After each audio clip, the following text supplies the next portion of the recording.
श्री शिवाय नमस्तुभ्यं। स्वागत है आपका शिव पुराण शरद संहिता द्वितीय खंड 5वें अध्याय में संध्या का चरित्र। सूत जी बोले, हे ऋषियों, नारद जी के इस प्रकार प्रश्न करने पर ब्रह्मा जी ने कहा, मुने, संध्या का चरित्र सुनकर समस्त कामनियाँ सती साध्वी हो सकती है। यह संध्या मेरी मानस पुत्री थी, जिसने घोर तपस्या कर कर अपना शरीर त्याग दिया था। फिर वह मुनिश्रेष्ठ मेघातिथि की पुत्री अरुंधति के रूप में जन्मी। संध्या ने तपस्या करते हुए अपना शरीर इसलिए त्याग दिया था क्योंकि वह स्वयं को पापिनी समझती थी। उसे देखकर स्वयं उसके पिता और भाइयों में काम की इच्छा जागृत हुई थी। तब उसने इसका प्रायश्चित करने के बारे में सोचा तथा निश्चय किया कि वह अपना शरीर वैदिक अग्नि में जला देगी, जिससे मर्यादा स्थापित हो। भूतल पर जन्म लेने वाला कोई भी जीव तरुणावस्था से पहले काम के प्रभाव में नहीं आ पाएगा। यह मर्यादा स्थापित कर मैं अपने जीवन का त्याग कर दूंगी। मन में ऐसा विचार करके संध्या चंद्रभागा नामक पर्वत पर चली गई। यहीं से चंद्रभागा नदी का आरंभ हुआ। इस बात का ज्ञान होने पर मैंने वेद शास्त्रों के पारंगत विद्वान सर्वज्ञ और ज्ञान योगी पुत्र वशिष्ठ को वहां जाने की आज्ञा दी। मैंने वशिष्ठ जी को संध्या को विधि पूर्वक दीक्षा देने के लिए वहां भेजा था।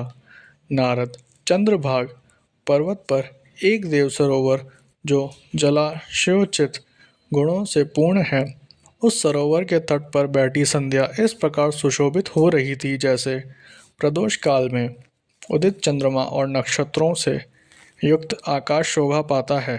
तभी उन्होंने चंद्रभागा नदी का भी दर्शन किया। तब उस सरोवर के तट पर बैठी संध्या से वशिष्ठ जी ने आदरपूर्वक पूछा, हे देवी, तुम इस निर्जन पर्वत पर क्या कर रही हो? तुम्हारे माता पिता कौन हैं? यदि यह छिपाने योग्य न हो तो कृपया मुझे बताओ। यह वचन सुनकर संध्या ने महर्षि वशिष्ठ की ओर देखा। उनका शरीर दिव्य तेज से प्रकाशित था। मस्तक पर जटा धारण किए वे साक्षात कोई पुण्यात्मा जान पड़ते थे। संध्या ने आदरपूर्वक प्रणाम करते हुए वशिष्ठ जी को अपना परिचय देते हुए कहा, ब्राह्मण, मैं ब्रह्मा जी की पुत्री संध्या हूँ। मैं इस निर्जन पर्वत पर तपस्या करने आई थी। यदि आप उचित समझें तो मुझे तपस्या की विधि बताइए। मैं तपस्या के नियमों को नहीं जानती हूँ, अतः मुझ पर कृपा करके आप मेरा उचित मार्गदर्शन करें। संध्या की बात सुनकर वशिष्ठ जी ने जान लिया कि देवी संध्या मन में तपस्या का दृढ़ संकल्प कर चुकी है।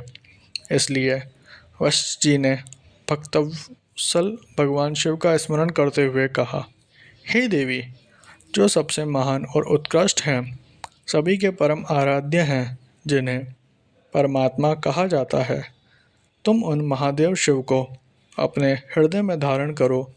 भगवान शिव ही धर्म, अर्थ, काम और मोक्ष के स्रोत हैं। तुम उन्हीं का भजन करो। ओम नमः शिवाय मंत्र का जाप करते हुए मौन तपस्या करो। उसके अनुसार मौन रहकर ही स्नान तथा शिव पूजन करो।